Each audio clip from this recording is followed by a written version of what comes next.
Assalamualaikum warahmatullahi wabarakatuh. Kembali lagi di segmen khusus Ramadan Kurma, Kultum Ramadan membawa hikmah bagi kita semua.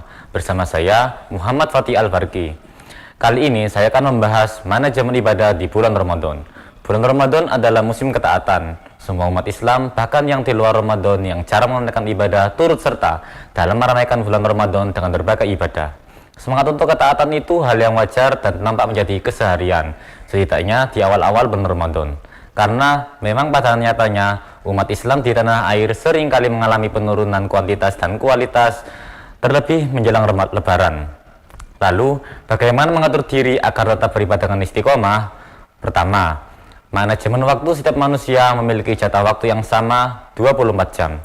Akan tetapi, setiap orang memiliki cara membagi waktu yang berbeda. Begitu juga dalam beribadah, di mana setiap diri memiliki banyak rutinitas dan kondisi yang berbeda. Sehingga perlu membagi waktu untuk ibadah, pekerjaan atau sekolah, istirahat, keperluan sosial, serta waktu untuk keluarganya.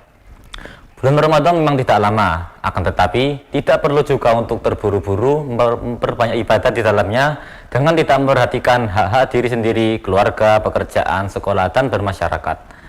Dari situlah kemudian pembagian waktu yang rapi itu perlu dilakukan bahkan sebelum masuk bulan Ramadan.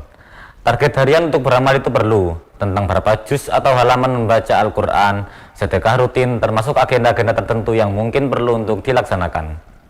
Lebih baik lagi jika semua persiapan Ramadan juga manajemen waktunya ditulis dengan tabel untuk evaluasi diri setiap hari. Kedua, amalan sedikit tapi rutin. Dalam sebuah hadis yang diriwayatkan oleh Imam Muslim dari Aisyah radhiyallahu an, beliau mengatakan bahwa Rasulullah Shallallahu alaihi wasallam bersabda, amalan yang paling dicintai oleh Allah Ta'ala adalah amalan yang kontinu, walaupun itu sedikit. Hadis riwayat Muslim nomor 783. Energi manusia itu terbatas, aktivitas dan kemampuan manusia pun berbeda-beda. Maka, selain memanajemen waktu dan dirinya, setiap orang yang berusaha memanfaatkan waktu di bulan Ramadan perlu mengisinya dengan amalan yang baik, yang sedikit tapi rutin. Seperti sebagian seorang yang membaca Al-Quran 1 juz setiap hari. Sebagian yang lain membacanya utuh dari salat maghrib hingga salat isya. Sebagian lagi membaginya sehingga 2 halaman setelah salat wajib dalam 1 hari. Atau juga seperti seorang yang melakukan salat malam setiap sebelum sahur sebanyak 2 rakaat setiap harinya. Ketiga, niatkan rutinitas untuk ibadah. Setiap orang memiliki rutinitas yang berbeda-beda. Sekolah, kuliah, belajar, mengurus rumah tangga, bekerja dengan berbagai bidang, dan sejenisnya. Agar tidak menyesal di akhir Ramadan, setiap muslim perlu meniatkan rutinitas di bulan Ramadan sebagai amal ibadah. Karena aktivitas muslim yang bernilai kebaikan akan bernilai ibadah jika diniatkan mengharap balasan dari Allah Azza wa Jalla. Mereka yang kuliah atau sekolah mempelajari ilmu untuk bermanfaat bagi diri sendiri dan orang lain.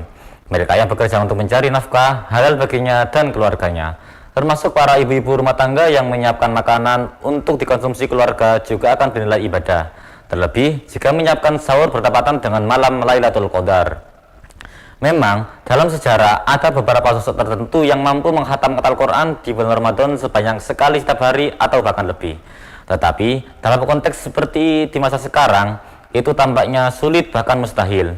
Setiap orang perlu beribadah dengan semampunya saja. Sekian dari saya, ambil baginya buang tolongnya. Lasnabi khairikum. Assalamualaikum warahmatullahi wabarakatuh.